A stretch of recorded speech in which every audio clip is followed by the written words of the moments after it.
Chronic migraine is 15 or more headache days a month, each lasting 4 hours or more. Botox, onabotulinum toxin A, prevents headaches in adults with chronic migraine. It's not for adults with migraine with 14 or fewer headache days a month. It prevents, on average, 8 to 9 headache days a month versus 6 to 7 for placebo. Prescription Botox is injected by your doctor. Effects of Botox may spread hours to weeks after injection, causing serious symptoms. Alert your doctor right away, as difficulty swallowing, speaking, breathing, eye problems, or muscle weakness can be signs of a life-threatening condition. Patients with these conditions before injection are at highest risk. Side effects may include allergic reactions, neck and injection site pain, fatigue, and headache. Allergic reactions can include rash, welts, asthma symptoms, and dizziness. Don't receive Botox if there's a skin infection. Tell your doctor your medical history, muscle or nerve conditions, including ALS, Lou Gehrig's disease, myasthenia gravis or Lambert-Eaton syndrome, and medications, including botulinum toxins, as these may increase the risk of serious side effects. Ask your doctor and visit BotoxChronicMigraine.com or call 1-800-44-BOTOX to learn more. How would you like a 15% discount to my daily email, the stack of stuff, the show notes, discounts to the conference, all of that? All you need to do is text the word SHOW to 33777. You'll get the annual subscription with a 15% discount to my daily email. You'll get the stack of stuff, the links to the show notes, discounts to the conference, and so much more. All you have to do is text the word SHOW, S-H-O-W, to 33777. Text SHOW to 33777.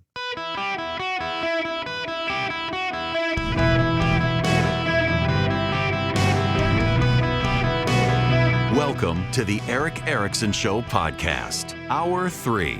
My fellow Americans, welcome. It is Eric Erickson here across the United States. The phone number is 877-973-7425. Should you wish to be on the program, I'm happy to have you. I want to stick with this theme on the Ivies because of some data I've gotten. I saw this come across on social media from John Arnold of the John Arnold Foundation and the co-chair of Arnold Ventures. And there's actually corroborating data to go with this. Forbes has surveyed managers with hiring authority. When asked whether they are more or less likely to hire people from universities now than they were 5 years ago, here's what we got. Managers are 33% less likely to hire from the Ivies now, 42% more likely to hire from public universities, and 37% more likely to hire from selective universities. This again from Forbes. So 33% of those who have hiring decision power say they're less likely to hire from the Ivies, and 42% more likely to hire from state universities. Now, what are these other universities that they're likely to hire from? These so-called selective private universities. Well, those are private universities that are not inside the Ivy League or the Ivy Plus. So the Ivy Plus are Stanford, MIT, Duke, the University of Chicago, Harvard, Yale, Princeton, Brown, Penn, Columbia, Dartmouth, and Cornell.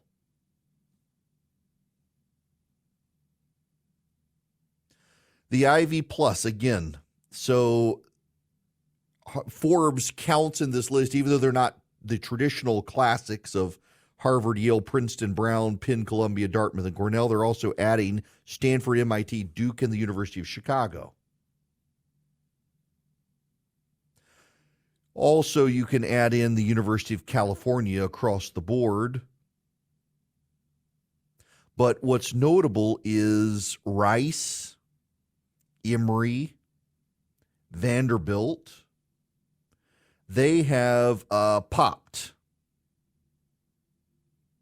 Also, Georgia Tech, the University of Florida, University of Illinois, Urbana-Champaign, the University of North Carolina, Chapel Hill, the University of Virginia, the University of Texas at Austin.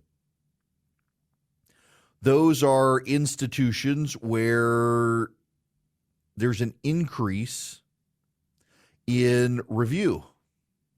But also, State schools, Louisiana State University, University of Georgia, and others, those are popping on the list as places that employers want to hire from. Baylor, others like that, Southern Methodist.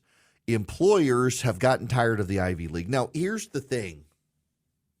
This is one of the things that I have learned over time as well. I've mentioned this before, this anecdote of my life. I was really concerned when I got hired at CNN back in 2009 that I was going to be on a guy who went to Mercer University in Macon, Georgia, a school that until they beat Duke in the NCAA tournament years later, no one had ever heard of it. No one who didn't go to Mercer really knew anything about Mercer. Mercer's a great school. My daughter starts there in August. It's my alma mater. It's in Middle Georgia. It was started in the 1830s by a man named Jesse Mercer. It was a Baptist school at the time. It's not anymore. It's got a medical school. It's got an engineering school. It's got a pharmacy school. It's got a nursing school. It's got a law school. I graduated from the law school as well. But I got to admit, I genuinely was a little bit concerned when I got out of school. I had gotten a scholarship to go to Duke and wound up not going to Duke. I went to Mercer. Met my wife at Mercer. She didn't finish there, but I did. And how many people were going to know anything about it? And then I got into politics and I started doing TV. And here I was with people who went to Harvard and Princeton and Yale and Columbia, supposedly the Ivies, the great educations. And I got to tell you, these people were not smart. Almost to a person, they got their jobs based on who they knew, not on what they could do. And I started realizing there's no reason to be intimidated by it. They don't have some unique insight. They don't have some unique, special, great education. If anything, I was smarter than a lot of them. Because not only had I gone to a school where I actually had to go to classes where I wasn't indoctrinated, I was educated, I actually had to work for a living. So I was on TV. It was one of the wildest things. And I realize now, and this isn't cynical of me, it's just the truth. When you have people on Fox News, because I was there for 5 years, when you have people on MSNBC, I've done individual appearances on several of their shows over the years. When you have people on CNN, I was there for 3 years, and they are labeled political strategists. Typically, their daddy was a donor to a campaign and they got to be on TV. I know a guy who's been at CNN for a long time who claims to have worked in presidential politics. And if you talk to the people who actually managed the presidential campaign he was on, he was notorious for sleeping with his girlfriend in the back room and doing nothing else. In fact, his nickname was West Wing. He would come into the office when they had strategy meetings, and whatever was on the episode of West Wing the night before, that was going to be his suggestion. He knew nothing about politics and yet has made a career telling you everything you need to know about politics on TV. And what was so funny is that the actual political strategists who actually had run campaigns couldn't stand to be on air with him. When I got to CNN, as a matter of fact, a lot of the people that I became friends with, the Paul Begalas and James Carvilles, Donna Brazils of the world, the Alex Castellanos on the right, and others, Ari Fleischers and the like, they were very hesitant to embrace me because I was somewhat of a bomb thrower at Red State. They didn't know I knew my stuff. And then I came in, I put in the work, and also I had run campaigns. I've done polling for campaigns. I've designed mail for campaigns. I've designed TV and radio spots for campaigns. I've done the focus grouping for campaigns. I've done the targeted strategies for campaigns. I've done the get out the vote for campaigns. I've done all the strategy for campaigns. I know how to run a campaign. I've run campaigns very successfully at the federal, the state, the local level. I got myself elected to office. I kind of know what I'm doing. And so a lot of these guys who saw me, guy from Mercer University from Macon, Georgia, was a bomb thrower at redstate.com, they weren't sure. And compared to some of these people who were campaign strategists who did nothing but sleep with their girlfriends in the campaign office, they actually embraced me because I knew what I was talking about. I knew what I was doing. I actually knew something. And this is the thing. You encounter people who went to Harvard or Yale or Dartmouth or Columbia. They're like, oh, my gosh, you must be some smart person. No, actually, these tend to be the dumbest, shallowest individuals these days because they got in based on mommy and daddy. Then they don't have any useful skill set whatsoever. And that's why they go off and protest for a terrorist group because they don't know any better. They have no sense of morals. They have no sense of vocation. They have no sense of purpose. And their purpose comes from protest. And employers have finally figured it out. I was talking to a buddy of mine the other day who is very resentful. He went to a very small school in South Alabama. And he has constantly been having to help a guy in his job who went to one of the Ivies. And he's deeply frustrated that he, the guy who gets disrespected because of the small school he went to in South Alabama, having to essentially spoon feed a guy who went to an Ivy League. I think it was to Yale. Might have been Harvard, but I think it was a guy who went to Yale. He finally quit his job. My friend did.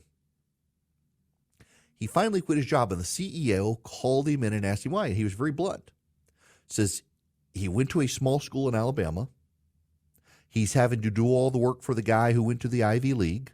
The guy from the Ivy League doesn't actually know anything. And he's tired of it. He's tired of this guy getting all the credit because of where he went to school compared to my friend, and he's going to leave. And the CEO flipped out, offered to keep him on, and it's too late. Bridge burned. The CEO finally made him realize they actually did know that he was doing the work, but he's like, well, then why have you been disrespecting me the whole time? So he's left. The guy who's in the Ivy League job is no longer working there. And they're trying to woo my friend back. But this is part of the problem with the Ivies, is the Ivy League have become increasingly places where you go because of who you know, and you use the networking skills to get jobs. It's not about your competence, and it's not about what you learned. Grade inflation is off the charts. Meanwhile, you go to the University of Georgia, you're going to bust your butt. You go to Mercer University, you're going to bust your butt. You go to the University of Florida or FSU or University of Miami, you're going to actually have to work to get your degree. You're going to have to actually learn skills. You're going to have to learn knowledge.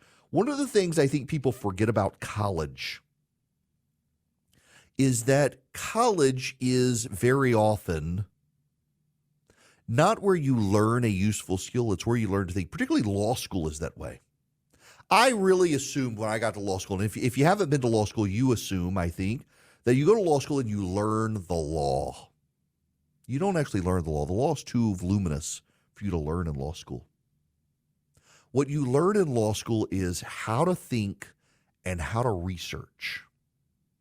Two skills you learn them in undergrad, but you don't learn them to the extent that you learn in law school. See, all of the laws are placed in books and online, and there's this very unique indexing system between cases and statutes on how you put them all together and how you have to think about them. What comes first, the case law or the statute? The precedents matter. And so in law school, you learn how to think about the law because a lot of the laws derive from common law. Common law, it goes back to the English law system of how judges decided laws over time. And then a lot of the judicial judge-made common law was put into statute, and there are lots of cases that interpret the words, and you have to learn the basics to then be able to apply it, to then be able to go research it, to then be able to find the nuances and to find how the law is built. And so law school teaches you how to think in a way you didn't learn in undergrad, and then how to research in a way you didn't learn in undergrad. So you have the presuppositional knowledge of undergrad that law school is then built on. I really did think when I went to law school I was going to learn the law. Actually, I didn't learn the laws in the state of Georgia until I was studying for the bar exam, and you take crash courses on the nuances of Georgia law, whether it's criminal or civil, whether it's tort or finance. You don't actually learn that till you start studying for the bar exam. The Ivies now, so much of it is intellectual self-gratification. They don't really push you because you're privileged to be there, your family is wealthy, and you're just expected to get a good degree. So you get out of the Ivies and you've never really been challenged. Mercer University challenged me. My kids' classical Christian school that they go to, it challenges them. It's hard. They do real math, not Common Core math. My son is struggling in math right now. It's not Common Core math. It's real old school math, and he's struggling. He's doing fine. But I told him, I would rather you have a C in math and you're struggling to do it than for you to just be phoning it in. And he's in the advanced class. He chose to be in the advanced class and to take the harder math because he knew it was going to be smaller and with more kids who were pushing. And he would rather have a C in the hard class than be in the bigger class with all the kids. And frankly, say he would just have an F and give up because he didn't want to be overwhelmed in the class with the kids. And I get it. Employers are finally starting to realize you can hire from LSU and the University of Georgia and SEC schools. You don't have to hire from the Ivies and the Ivy Plus schools, and you're going to get kids out of college who actually want to be there, who have a work ethic, who actually have some foundational knowledge they acquired in school to make them thoughtful, thinking people who aren't emotive, but who use reason. And the fact that this is now starting to be picked up in the hiring surveys, again, let me give you the data before I get out of here. It's very important for you to understand this. 33% of employers with hiring capabilities are less likely to hire from the Ivy Leagues now, 42% more likely to hire from public universities, 37% more likely to hire from selective privates, that is, advanced private schools around the country that are not Ivy Leagues, that are actually engaging kids in thought as opposed to emotion. The day of Ivy dominance seems to be coming to an end in this country, and we're all better off for it, frankly. Blinds.com Cyber Monday Last Chance is happening now. Don't miss out on up to 45% off site-wide. A Blinds.com design expert can help you make the perfect selection on your schedule.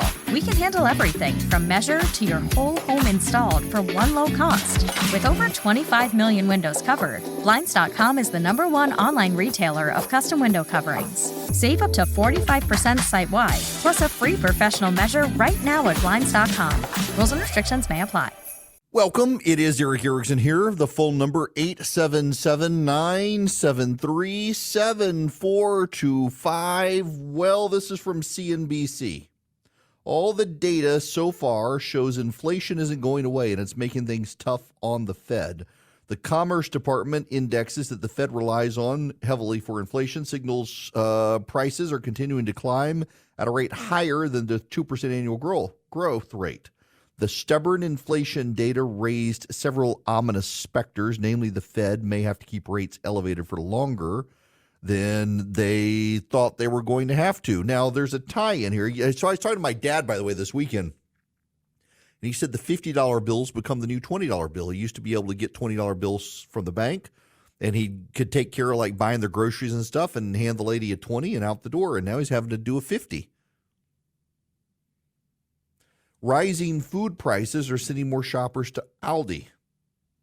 Pulling a cardboard box of Aldi's store brand barbecue sauce off the shelf, Jason Hart demonstrated how the custom-made crate fits neatly into shelves, stocking one on top of another to maximize space. The pallets, which line shelves across nearly every aisle, are the same ones in which the barbecue sauce is shipped. They're pulled off a truck and placed directly on the shelves, saving employees time unpacking and stocking, and ultimately saving Aldi money.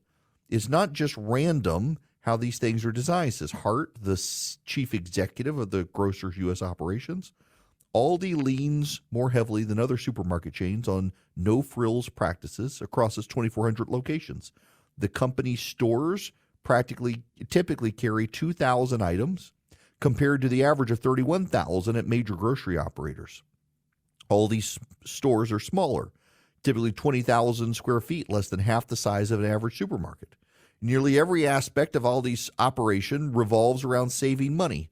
The small store format means cheaper rent, lower energy, fewer employees, and narrower selection means Aldi can purchase products from suppliers in larger volumes at cheaper prices.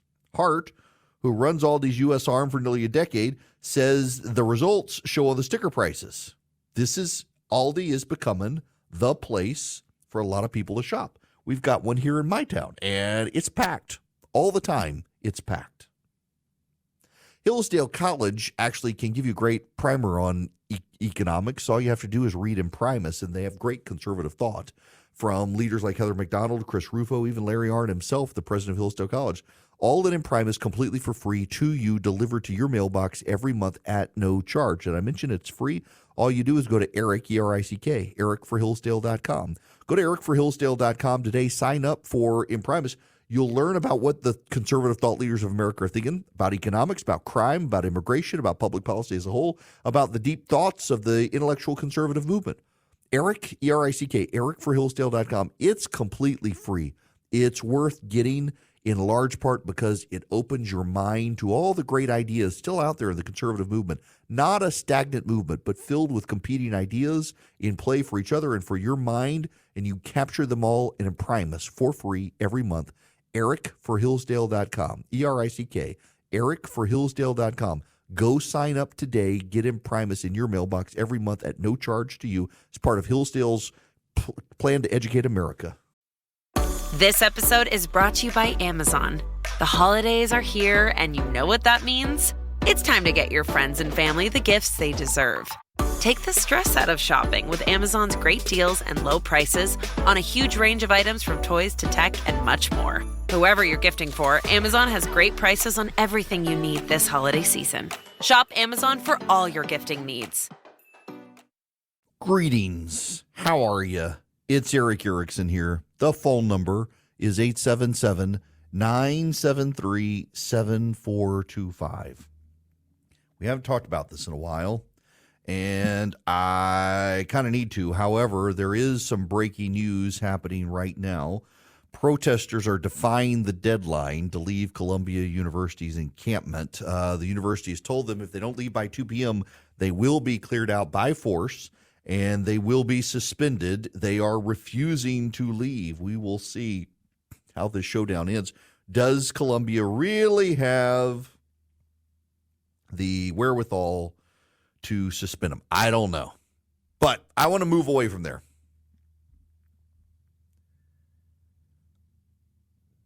We got to talk about this story because it's getting some attention, but not as much as I think it needs to get. This is from CNN.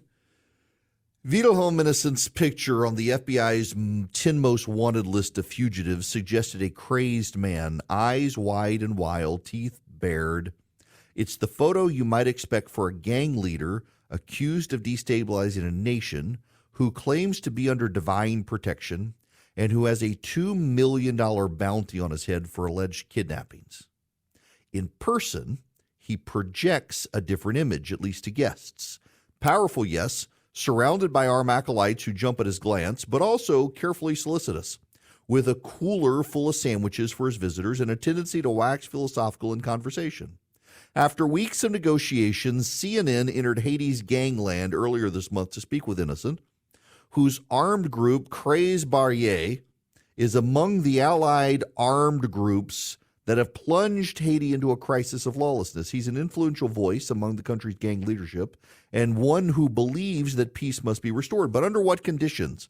On the edge of Tabaret district in Haiti's capital, Port-au-Prince, last week, a truck led us through a warren of twisted dirt roads, passing checkpoints manned by armed guards in balaclavas and Halloween masks, who we bumped through what was once a well-heeled neighborhood. Pink bougainvillea still spilled over high walls, and a green soccer field opened onto glorious views of the city below. Now, in an almost ghost town, cars and motorbikes began to follow our car, their drivers masked, long guns poking out the windows. Some vehicles bore the fluttering red and blue Haitian flags of a ragtag diplomatic convoy. Today, the capital's iconic Champ de Mars Park is a war zone between gangs and police. After years of political turmoil, institutional neglect, and a series of brutals of natural disasters, Haiti's ill fortune was pushed to its nadir last month with an unprecedented wave of gang violence that shut down Port-au-Prince. The city's main seaport and airport are dark.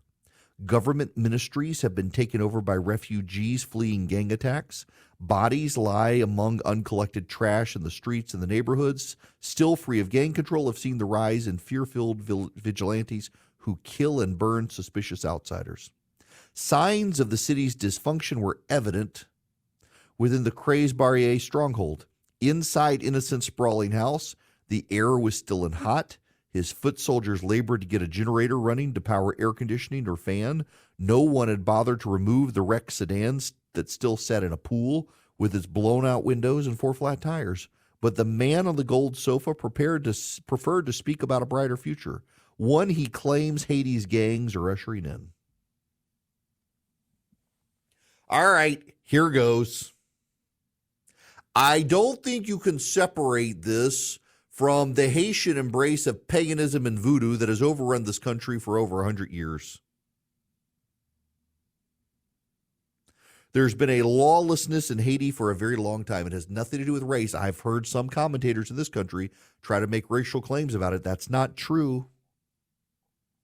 What's true is that Haiti threw out the French, who were notoriously unable to build colonies that ran themselves well. They replaced themselves with a group of thugs. The United States has more than once had to come in and impose order. What is so notable about it now is that Joe Biden refuses to do much about it.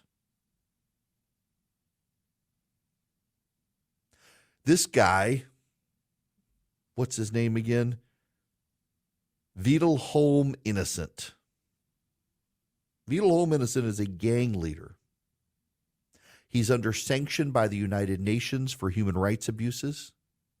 He's wanted by the Haitian National Police for kidnapping, murder, rape, armed rape, vehicle theft, theft and destruction of property. They've seized some of the wealthiest neighborhoods of Port-au-Prince, his gang, and he claims he's doing this for the good. He's wanted in this country as well. He's on the FBI most wanted list. Haiti has descended, it's always been a third world hellhole, but this is particularly destructive outside of Port-au-Prince.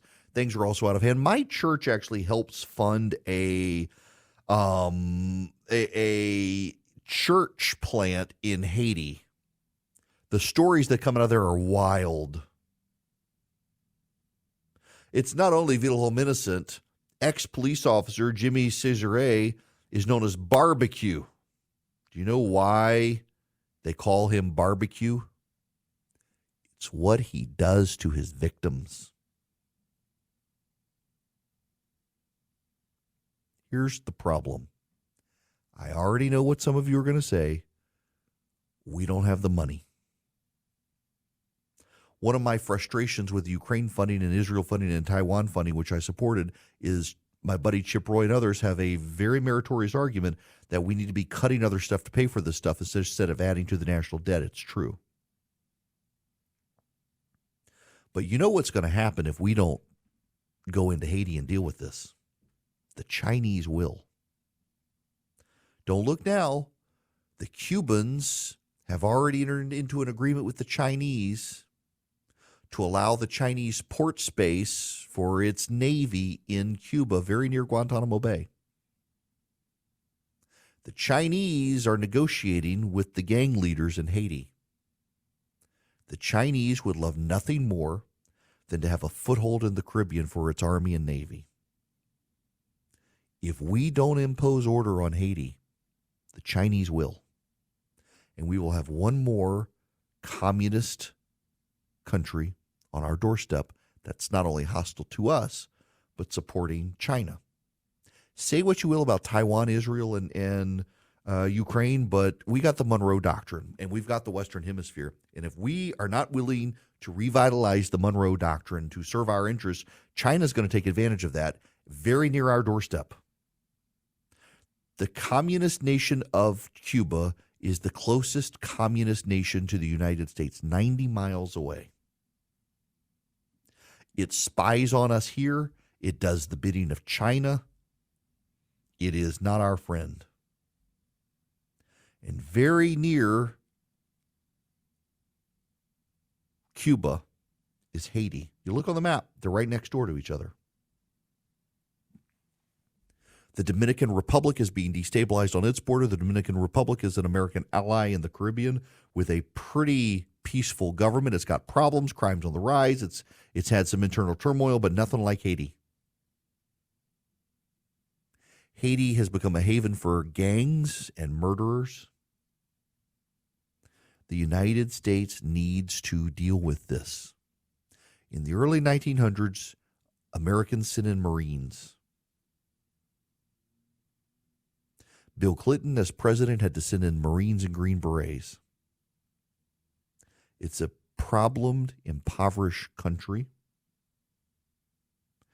And it is just waiting for the Chinese Communist Party to move in and take over. So the question for every one of us listening is, do we want that? Do we want the Chinese Communist Party to have a larger presence in the Caribbean than Cuba's willing to give them? Do we want the Chinese Communist Party to have a foothold in the Caribbean for its army and its navy, something that Cuba has not really given them? Cuba's allowing Chinese naval vessels safe harbor in its ports, but they're not giving them a port. China wants one in the Caribbean. It has tried to get one from several different countries in the Caribbean. The deals have fallen through so far, but do you really think the gangs in Haiti aren't willing to give it to them?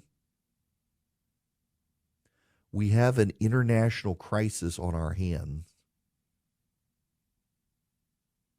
We have people fleeing Haiti coming across our border from Mexico.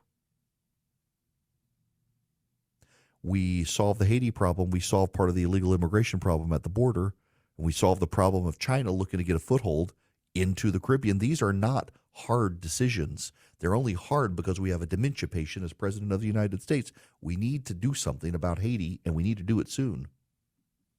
On this point, John is calling. John, welcome to the Eric Erickson Show. John, how are you? I'm good, Eric. How are you? Good. What's up?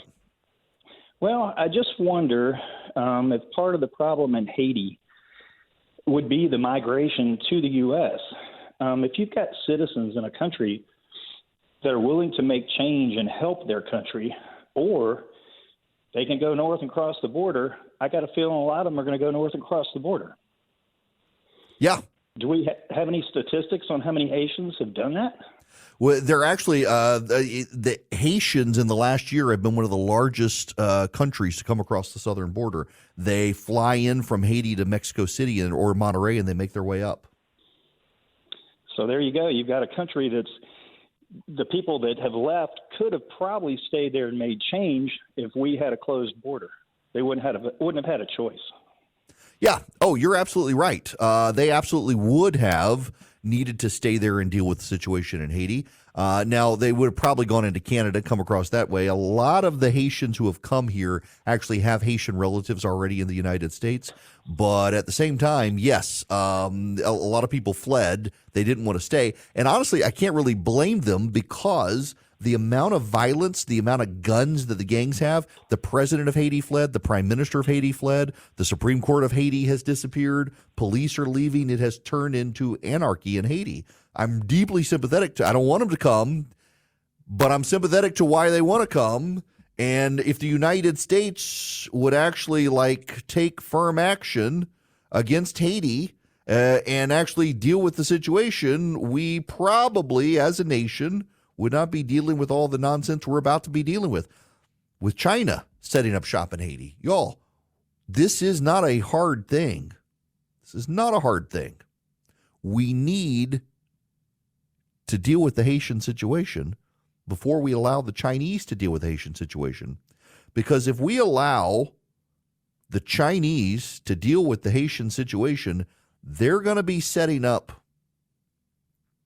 a shop, a military shop in Haiti. They're going to be setting up a spy shop in Haiti.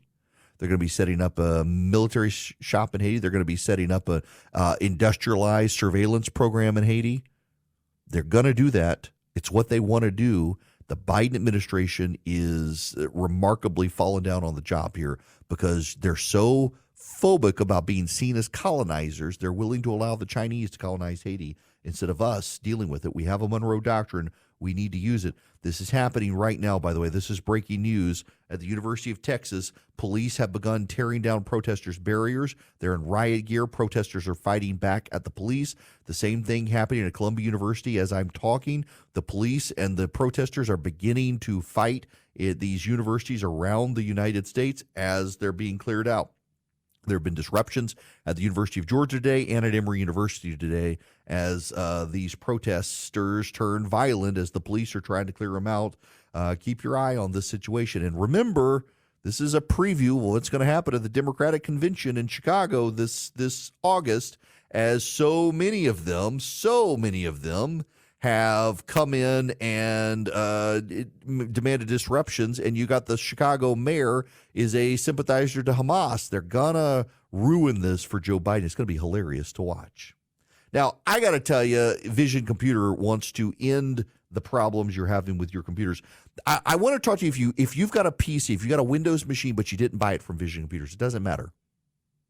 Vision can still be your tech support solution, where your employees or yourself, if this is for your home, if your computer's at your homes, you get a phone number from Vision, special number from Vision, and you call them 15 seconds or less, you have the answer to what's going on with your computer. Or if you don't know how to do something on your computer, you get the answer from Vision, 15 seconds or less, faster than Google search.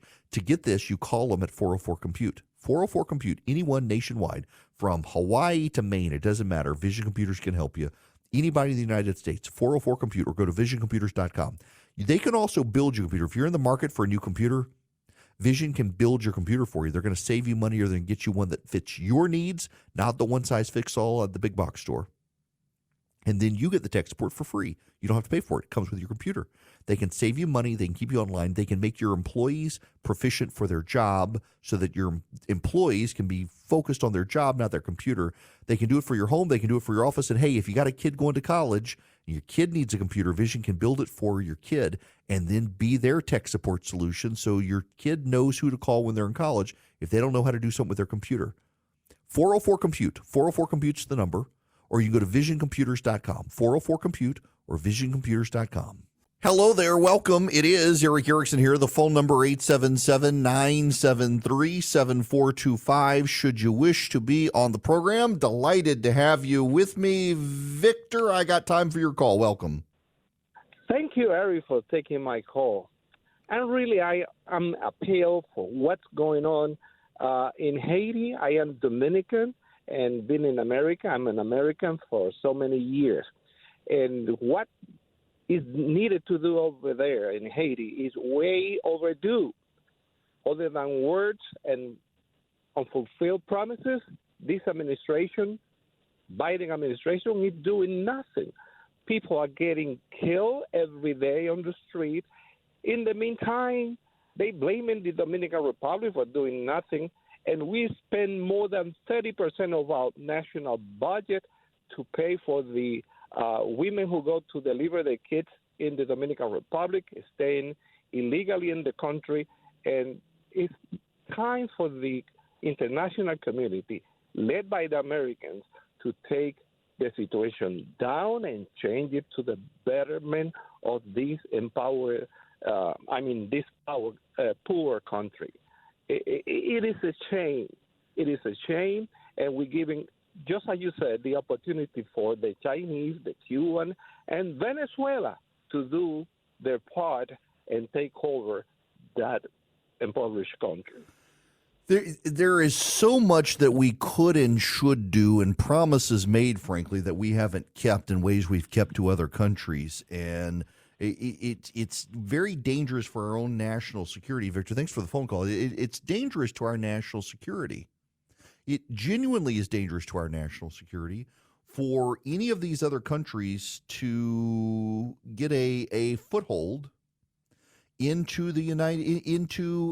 This is not a good situation that we're dealing with in Haiti, and it's one that other countries will take advantage of if we do not expressly deal with the situation. We have got to deal with the situation. We got to deal with it. We got to deal with it promptly, and we got to deal with it, frankly, forcefully, because we 100% know that if we don't, China, Venezuela, Cuba, others will. So hopefully we'll be able to do something. The gangs have taken over. People are dying. And we've got a lot of our enemies looking at, we get a foothold very close to the United States. We take over. Time for us to step up, folks. Time for us to step up. All right. We're out of time. Be back with you tomorrow. As always, text Eric, ERICK, to 33777. Figure out how to follow the show. See you guys tomorrow.